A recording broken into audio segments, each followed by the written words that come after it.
Hi guys. Hey. Hello. Happy Sunday. Hi. Hey. Hello. Hi.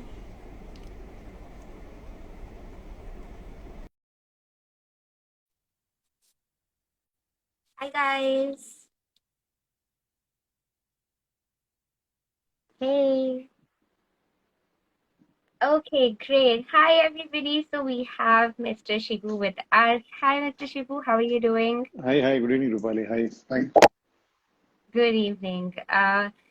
So, sir, without much ado, I think we should begin with our session. We have our viewers coming in. So, everybody who's just joined, hi, very warm welcome. I have Mr. Kochery C Shibu with us, and we're going to be talking about his book, his recent book, Faith and Beloved. And he's already received various awards. He's a best-selling author. And for your previous book, I think you've already received a lot of renowned appreciations, Mr. Shibu. So I think first of all, before we actually get into about the book, I actually want to ask you about your background. And I read that you're from the defense, and I'm very curious as to how did you actually get into the world of writing, and how did this really come up? So very curious to know that if you may tell us. Sure, of course. To start with, writing has been there always with me, even before I joined the National Defense Academy, and it's a long time back. So it goes back to my school days, but it just that after you decided to take the career soldiers line, the writing was always professional. It's strategy, tactics, military, navy, warfare, torpedo, anti-submarine warfare, missiles. So that keeps it's very serious stuff. But Right. unfortunately, most of it cannot come out. I mean, that's Right. classified and will remain classified. Right. So it's only after I came out that I could really take time out to write fiction, and took me some time because writing fiction takes fair amount of research. So the first book, it took about 4 years of research and about 3,600 man writing hours to complete that book, and another Wow. 1 year in editing. So that is the first book, which was a literary fiction, like the kind of Booker Prize kind of novel. Right. So that is the first one.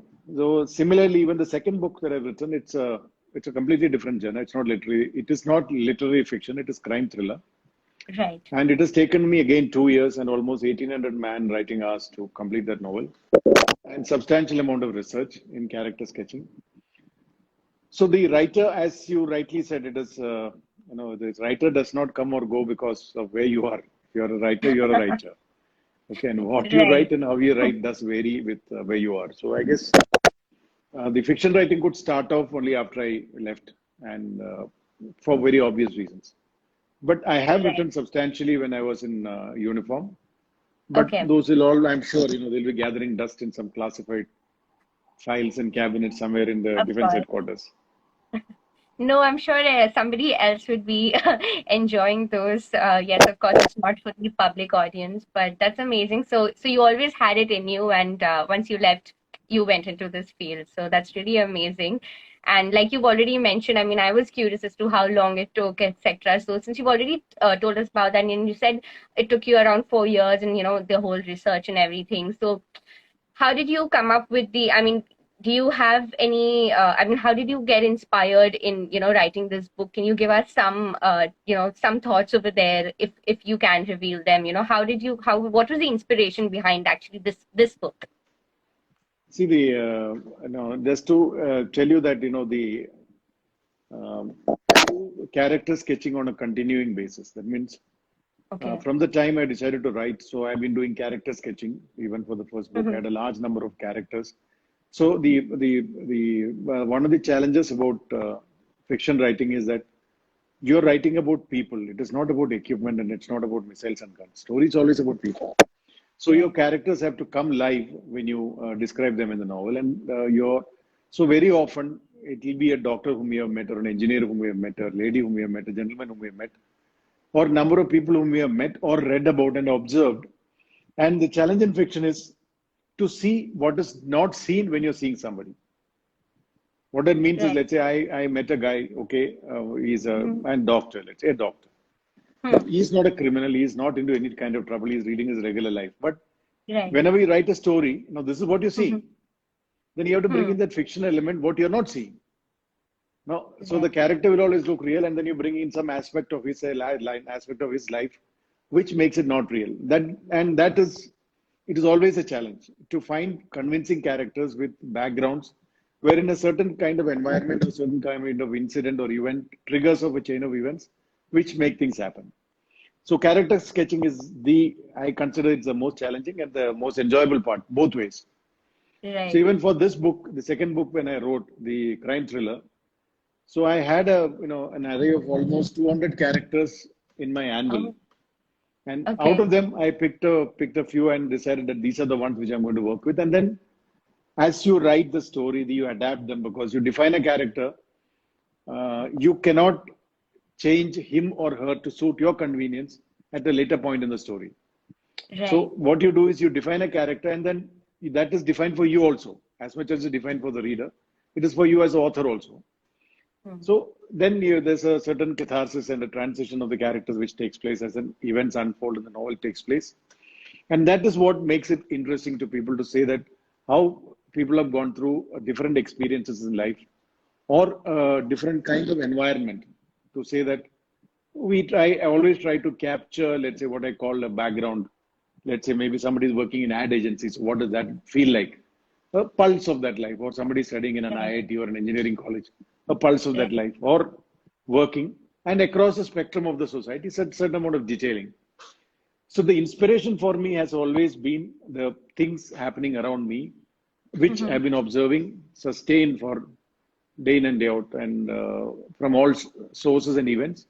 And for about last 12 years also, I've been writing them down, observing and writing down characters, and then building a story around it. So in this novel, one of the characters is inspired from an incident which has happened during the Sri Lankan riots, where there was a reported story in the media wherein they say that there was a Right. case of a Tamil family being burned alive in a car, and Hmm. they spared the children. But Hmm. father comes out of the burning car and takes the children with him and decides that they should die with him in the car. Now, it's a kind of story which was heart wrenching at that point in time.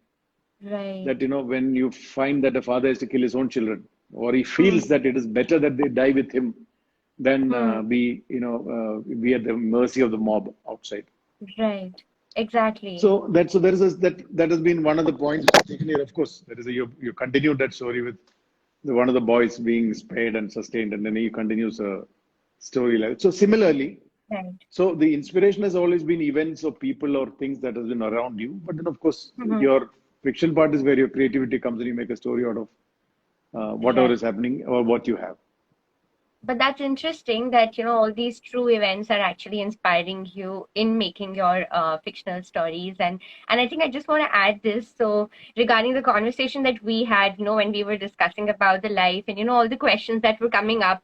So I think because you have this whole, this ongoing part about, building characters and always, doing your observations, probably that was also coming in between. I don't know. I'm just taking a guess and a fun element. Yeah, of course, of course, of course, of course. I mean, see, one of the things is that see that it's all about say, fiction writing is the major part of it's all about observing people, and that power of observation is what makes a difference between a well-written character which comes live or a character which does not come live.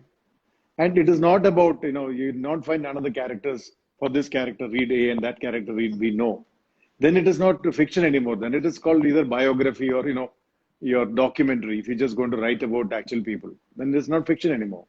True, So the true. challenge of fiction is always to come out with that particular thing which you do not get to see normally in that he or she whom you meet. That you have to bring I that element. That's always the challenge. Otherwise, then what is that? right. You take make a observatory or you take an interview of people and write. That will become whatever you call a documentary you can make. You cannot make a True. fiction Yes. novel. But yes, Yes. I So do. I mean, I see a lot of the yeah. times, uh, it's a understanding what people do and how they, especially the professional life. Or one of the shortcomings which I find with us in Indian writing is that when you read a Western author or let's say an English author, you will find that they always each book covers a certain part of their professional life or it is set in a professional life, and large number of them, well Yeah. researched that too. So Hmm. in our case, it's something which our people are reluctant to do, but it has started now. And my endeavor is to have that everyone has got an environment which you live in, which is not known to everybody. Right. It is not known to everybody, and that India is a billion population. You have a billion stories to tell. Why not? Of So course. whether you're working in a mithai shop, or whether you're working in an IT company, or you're working in a bus, or you're working in a plane, so there is always a certain nuances to that life which is known to Right. those people and not to the others.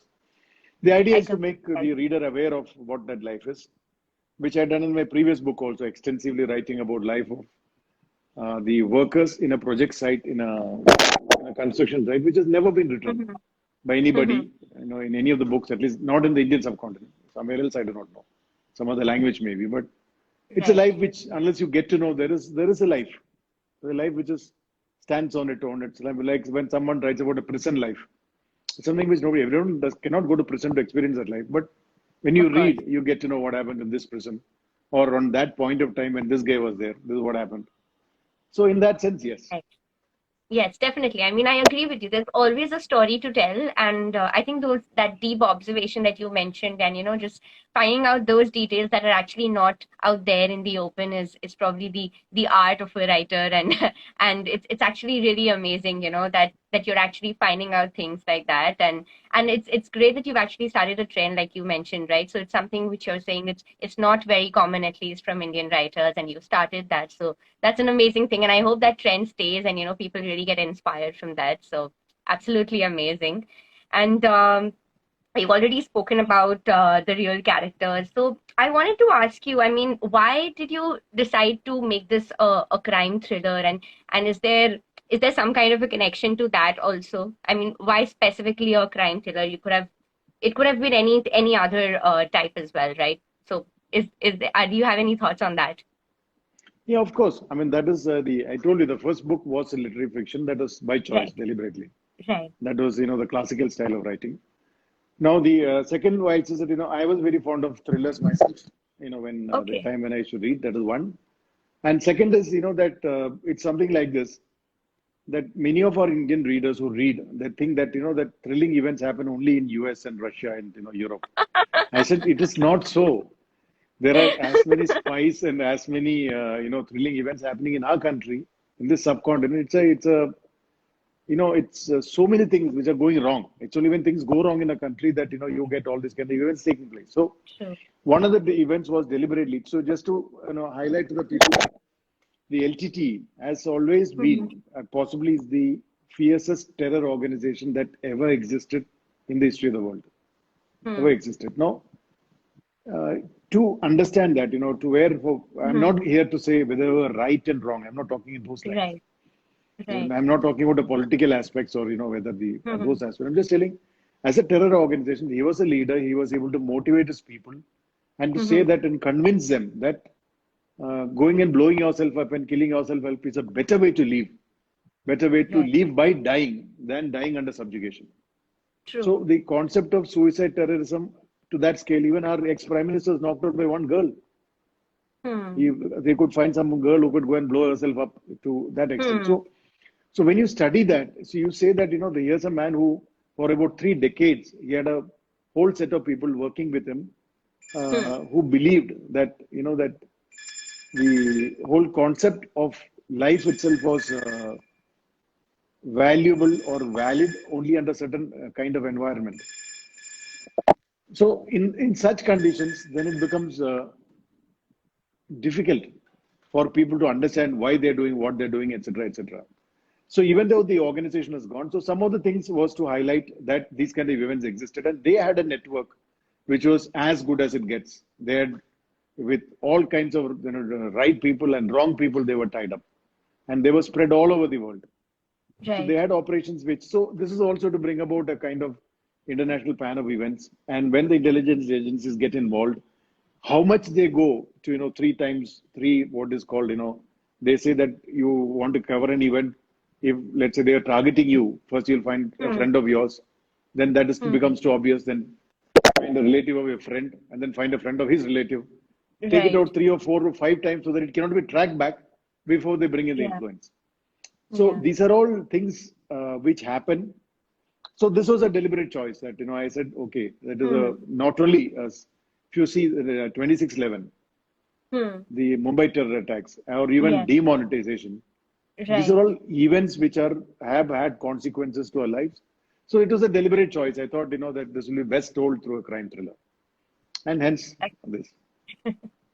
That's great. And I think you mentioned also that you've always read crime thrillers before, and you've had an inclination towards the same genre. So I wanted to also ask you, so have you been an avid reader throughout before this? I mean, I'm not sure how much you were able to read when you were working in the defense. I'm curious to know that as well. But were you an avid reader before that, or were you? Is it just writing, or is it also reading? Is it just based on observations and writing? I'm very curious to know that as well. See, any writer has to be a good reader. You cannot be a good writer without being a good reader. I mean, there is any amount of anyone, if he says to the contrary, I will not agree. I think he'll be just bluffing. Okay. So the first part is there. So I do read, and I do read a lot. And there Hmm. was a point in time when I used to read a novel a day. There was some point in Oh, time. But okay. once I started writing, I've stopped reading fiction. So from Okay. 2009 onwards, I have not read any fiction novels. And that is also by choice, so that your Hmm. writing style is not Hmm. in any way influenced by what you read, even if it is unknowingly. So Right. that's a deliberate choice. And I've said at least till I read 3 books, I will not read fiction again. But it has got a flip side that Right. that you are missing out on what is the current thing which is happening. But that's a price you have to pay. But then so be it. So the only Right. thing is, idea is to say when you write a crime thriller, then that crime thriller should be signature Shibu, not a copy of X, Y, or Z. I So we do not agree. want one more Jeffrey Archer, or John Grisham or anybody else. We're not competing. So it's Right. the same thing. So in this field, I would like to create a new style of writing and new kind of writing may not be, but okay, when you write crime thriller, it's a crime thriller. But style of writing, definitely yes. So to that extent, it is by choice. I agree. Okay. Because I think, like you mentioned, John Grisham and Jeffrey Archer, right? And I've been a John Grisham fan and I've read a couple of his books. So, yes, of course, if I've read a couple of his books and if I read your book and maybe I find some influence over there, I'm probably going to think that, there's some inspiration that you've gotten from there. And it's great that you're actually trying to bring in your own style. And yes, I hope you can get back to your reading once you finish your third book. And since you've spoken about your third book, can you tell us, have you already started on your third book? And what is can you give us like some teasers?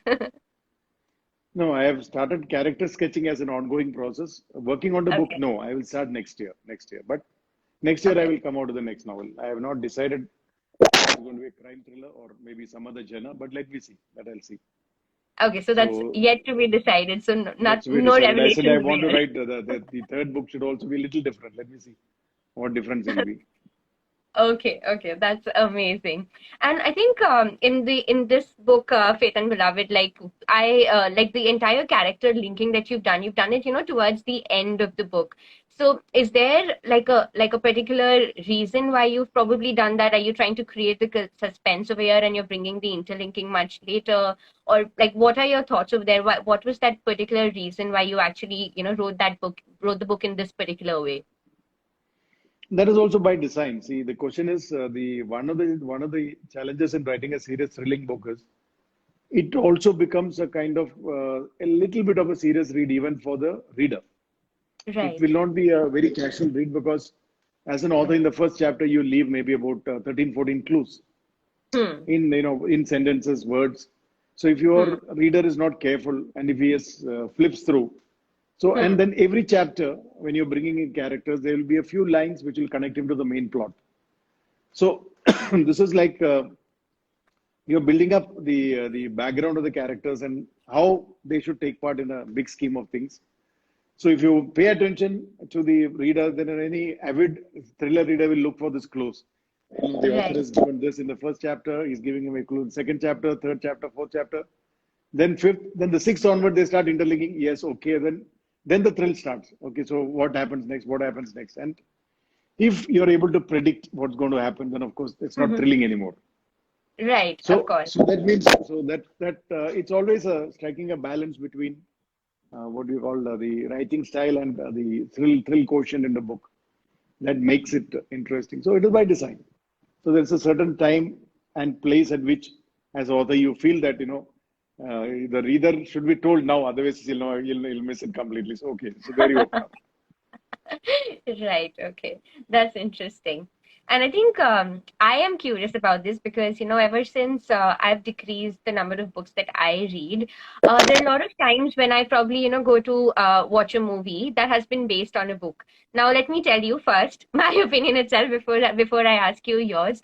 So, back in the school days when Harry Potter was a very famous book and I went and I saw the movies, it was not at all at par with the book. So, sometimes I feel that okay, the movies really don't justify the amount of information that you can actually put in a book, but probably you have a different perspective, and I want to know, like, what are your thoughts? What if somebody decides to make a movie on your book, and if you're giving that offer, are you going to agree to that, or what are your thoughts on that? Are you open to something like that? So there are two sides to the story. See, the thing is, storytelling as an art has to be facilitated as per the medium that you use. That means uh, when you're writing a book, you can write extensively about the thought process of an individual in a book. Now, in a movie, it's very difficult to give that. You cannot have a character standing and speaking his mind. So there it is action based. So storytelling, why when you're talking about, let's say, I'll go one step more back and let's say if it was an oral storytelling tradition, wherein Mm-hmm. that we used to have this. Even now we Yeah. have this what you call katha. Yeah. Some of the parts of people say jagarata and Yeah. katha telling and all that, where someone is Hmm. coming and narrating a story where it's completely oral, where Hmm. it's in his oral skill of telling a story. And here it is written skill where you're writing everything in a book. And third is you're using let's say now, maybe the gaming art, people have started using the internet gaming also to some extent, trying to mix game with movies or movie telling as an art for telling. So movies, the thing is your visual expressions or let's say the realization of scenes can be far more impactful and stronger than what possibly book can give. Right. But when it comes to your understanding, analysis, and thought process, what goes into it, it will be difficult for a movie to catch up. So, like Agreed. in every fiction, there is an emotional quotient which can be always better captured in a film. But the other part, that means when the intellect quotient or the analysis part or the psychoanalysis part, which is done in a movie, in a book, will be far better. So what I will say is like this, that anyone who wants to make a good movie must have the creative freedom to use that script to make a good movie. If I say that this book should be made the way I've written, possibly it may not make a good movie. It may not. I don't know. It may not. So the guy who makes a movie, he or she must have that freedom to make it in that medium. There'll be some adaptation required. Definitely, there'll be some adaptations. So there are some authors who feel that that any amount of adaptation cannot do justice to my book. And so Right. they say also that my book will not be given for screen adaptation. Right. There's some authors who do that, but otherwise, Yeah. as a creative person, you have to appreciate that tomorrow, if someone wants to read out this book as an Mm-hmm. oral story tradition, he cannot read out exactly the way I've written here. Oral Right. storytelling will take a different style. So similarly, it goes. Let's say I go one step further. Now they are Hmm. talking about the movie and the games getting combined, wherein you say run a movie and the option. You'll have an option to change it and play it as a game. So you don't want to see this movie, you like it, I'd like to have a variation. I would like to play it as a game. What Right. people used to call, fan fiction. So Right. fan fiction in a movie they want to create, wherein they give an option. Okay, you don't like this variation of the movie, you would like to change. Okay, bring in some other event and things like that. So that part I accept. Okay, so you're open to it if something like this comes in the future, then you're open to it and you're open to them using their creativity in their field. So no bars over there. I didn't say no bars. I said that's a principle. Okay, bars we'll see when it comes to that. All right, yeah. At a later stage, probably. Okay, I have one more question for you before I actually go into the reviews, which also I'm a little curious about. So, I wanted to ask you about this whole concept about having a happy ending, and mostly, at least 90% of us, I can tell you, are so used to, looking for a happy ending, whether it's a book, whether it's a movie, every time we're looking for that happy ending, that even it's happened with me a couple of times where it's taken me some time, to really absorb that, okay, at the end of a movie, it was not a happy ending, and it was just left to the person who's watching the movie to just kind of figure out whatever has happened is what it is. So I want to know what your thought is on that, and how much do you believe in it, and how much do you want to change that trend if you want to? No, there are two, let's say there is a varying perspectives on this. One, yes, if you're writing, let's say if you're writing a, love triangle, so you would like to have the heroine holding their hands and walking into sunset because then only, it makes it a feel good factor. Otherwise, it just won't work. Now, Right. if you're looking at a mythology rehash, which is again another popular style of writing, Hmm. you're saying, Mahabharat from Draupadi's perspective, or Ramayana from Sita's perspective, or Ramayana from Ravan's perspective. Okay, so there the story is already told. There is only so much Right. you can play with. You can give a perspective, so you do not have the value judgment with you. Hmm. Now, the third part, in the way I write, I do not like to be judgmental about characters in the novel. That means I, for one, may not personally approve of what the characters are doing in the novel as an individual. Because when you write a novel, so when you write a crime thriller, and with an organization like LTT, where, Hmm. like there's a saying that in all is fair in love and war, people Hmm. do so many things which are not accepted in the normal norms. So when Hmm. when you're fighting a terror battle, or as a civil war in a country, and you're a terrorist organization leading a war, there are so many things they have done, which is completely what do you call below the belt, I would say. I use any other term, below the belt, or well Right. beyond the norms, to make money for their cause and what they believe is right. So the right and wrong perspective becomes a little subjective. We have a certain laid down norms in our society on our, let's say there is a standard, kind of stereotype perception on what should be good. There is a definition of good. There is a definition of good, or, good, bad, and the evil. In that Right. sense, yes, I agree. We will all wish that our people in the society are happy with Hmm. what's happening. But as far as storytelling is concerned, it's always about the characters and how the characters emerge through a situation. Not all of them can be victorious. Not True. all of them can have a good ending. So, for Right. that matter, even in the book, in my book, there are no black and white characters. There is no strict one Hmm. hero and heroine. All of them are in Hmm. shades of gray. And that's Right. how in real life also there is. I mean, in real life, you don't find a Ram, or, neither do you find a Ravan. You Right. will always find, people are in between. That, there's no saint True. and there is no demon. True. So my way of writing is to say that the story develops, and I leave the judgment to the readers. But I will always say this, that that the reader will love it or reader will hate it, but it will leave an impact on them. So, and I hope till now the majority of them on the positive side. So that's great. I mean, I think on that thought itself, I just want to add on, and I want to ask you, how do you feel, about the reviews? Say, because I've seen that, you've got some extremely positive reviews and, some extremely negative. So there are really very less of those midway reviews. So how do you feel as an author? I mean, does that motivate you, or are you indifferent to it, or do you take that feedback in a positive way, and does that really help you as such? What are your thoughts on that? First is that, I always say that reader has the full freedom to read and review as he or she deems fit. And finally, it's a reader who's a final authority on reading a book. It's as much for a movie. It's Right. always the viewers who decide whether the movie is good or bad, not a director who can claim to be a great guy, but it may not work. So, in that similar way, so to that extent, I have no complaints about anyone writing extremely. I keep saying, love me, hate me, but don't ignore me. So long as the people who read the book, if they say they've disliked it, I'm okay. If they liked it, I'm okay. If they say, yeah, yeah, okay, so that, then I need to think that, because that is serious. That is serious thing. If someone says, yeah, okay, also ran, then yes, then you have a cause for concern. Cause for concern. But if someone loves it, okay. Someone hates it, then also okay. Because Which it's means created. no, I okay. was Which saying, means that it is right. it is mean that someone is with that, okay. Someone is involving in the concept of whatever you're writing, and they don't like it, okay. They feel strongly about it, so that's okay. Right. And second is I always read all the reviews, both positive and negative. Okay. And then, of course, I'll see that, if there is something to be taken up, we'll take up. We will Okay. try to So factor you're it in. But open to that. of course, you have to be.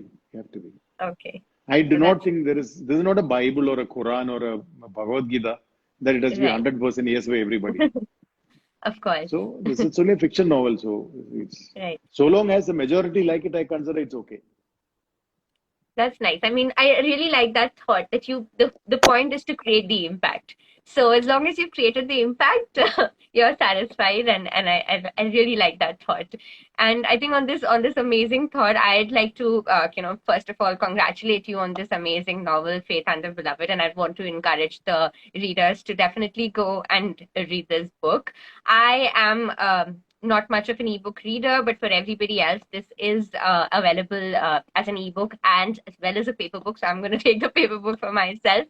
But thank you so much. I think it was really lovely talking to you. It was actually very insightful. And do you have any other ending thoughts that you have? Otherwise, for me, I think that that last thought that you gave, that just it's about just creating an impact on the reader. It was just something that said that, okay, this is my happy ending for this live video.